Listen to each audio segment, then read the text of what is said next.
Off this morning show, learning about a neurological disease impacting less than 5,000 people in the United States. Yeah, Prime Video just released a documentary entitled I Am Celine Dion. It details the first 2 years of the singer's personal struggle with stiff person syndrome. And here to share more insight with us is a Piedmont Triad patient advocate. Good morning to Angela Davis. Thank you for being with us. Good morning, Audrey, Jackie, and Brian. It's good to be here with you. Well, if you could just first start out saying, what is stiff person syndrome? Tell us about it.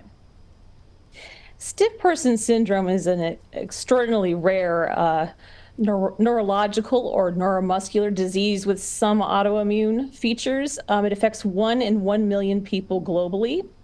It affects fewer than 5,000 Americans. So far, those are the stats they have. So only less than 5,000 Americans are diagnosed with SPS. It is body-wide rigidity. It is progressive. There is no cure. There is no FDA-approved treatment for SPS. So we're just sort of, our doctors are sort of borrowing and trying to see what works. So we're always, our safety is always in question, and we're always just trying to soldier forward and just go ahead and try things and see if they work. There are specific medicines and infusions that will help but don't always last in their effectiveness. So it is quite disabling. It does affect infants, children, and adults.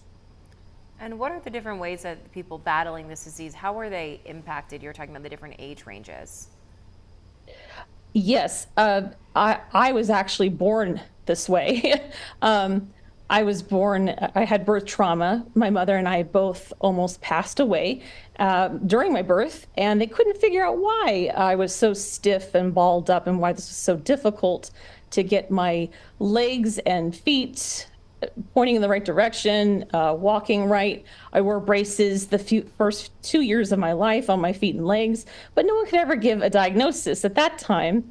48 years ago, they weren't thinking rare disease, stiff person syndrome. They were thinking, okay, she can walk, she can pretty much do okay, she's on her way. So they never diagnosed it until I was diagnosed in 2014 at UCLA Neuromuscular Clinic. And they said, from the very beginning, you had this. They just didn't know what it was. It's so exceedingly rare. Although it was discovered in 1956, it's still very rare for doctors to identify. The most problematic issue with stiff person syndrome for all ages is that you have the body-wide rigidity, so you can't move or walk very well. If at all, if you can at all. But you also have these episodes of just sudden, severe spasms. They are myoclonic seizures, this type of seizing, where you can just out of nowhere, and there are varying triggers. Although mine happen without any reason sometimes, you will go into like a frozen, excruciatingly painful seize. I just had one the other morning when I woke up this way at 3 a.m. When I was lying in bed, and my husband was just desperately trying to help me. I woke up screaming because it's so much pain, and my calf muscles were seizing. Then my hip wanted to twist around.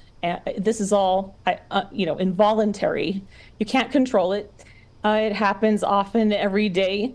It can be very dangerous because it can happen when you're trying to walk and you'll fall down and you can't get back up unless somebody helps and assists you. And like this morning, I'm alone because my husband has to work full time, and I had to set all this up to get ready this morning, and I started to seize and spasm. And I thought, I'm doing this interview. I am not allowing my seizing and spasming to deter me. In fact, if it happens on camera, I guess that's just what happens. And so this is sort of a daily reality. We just have to go forward with our plans in life. Just basic things like getting up to try to take a shower is an achievement for me. I get excited when I can do that safely on my own. A lot of people do. A lot of people just have trouble breathing and speaking, walking, talking, And they don't need to be professional singers to have this happen. This just is part of the disease. And it So brought, unfortunately, yeah, painful too. yeah, and thank you so much Yeah. for sharing your personal story of your struggles and your Sure. experience with all of this.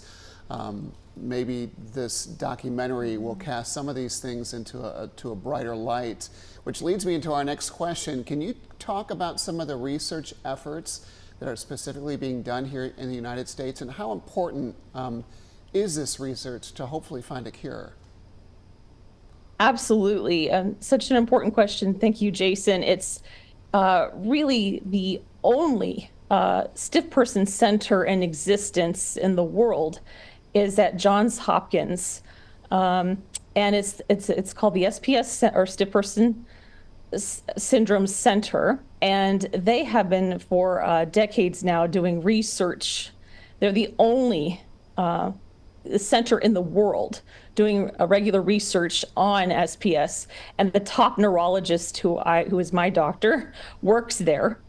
And they also provide integrative care for SPS patients. So when you go there, it's an all-in-one center. SPS can affect your eyesight.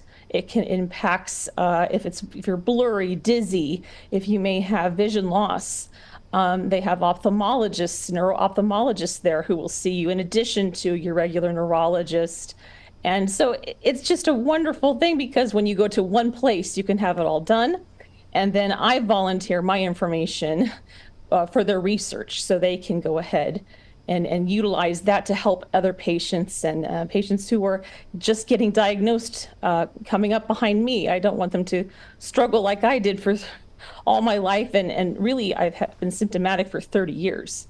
So I've lived with this full on for 30 years. And it started when I was in college. So I don't want anybody else at Salem College here, as a matter of fact. But I didn't want anybody else to have to endure this without the support because I felt so alone and isolated. And the reason why this international SPS patient advocate panel that I'm on is raising awareness. It's 4 of us women together, and we're patient advocates, and we advocate from our wheelchairs, our chairs, which I'm sitting in a chair today because we're unable to stand and walk. We advocate from our hospital beds, from our infusion rooms at the hospital. We advocate post-op, so we'll be on camera and being interviewed during procedures. It's just so important to get the word out that that's how we're doing it. We don't, one of our panel members, in fact, is in surgery right now for SPS related surgery. And she had septic shock and clinically died twice. And so she's pushing her way back. And these are the kinds of realities that we face daily because of the limited and just not always 100% safe treatments that are available out there in the forms of infusions.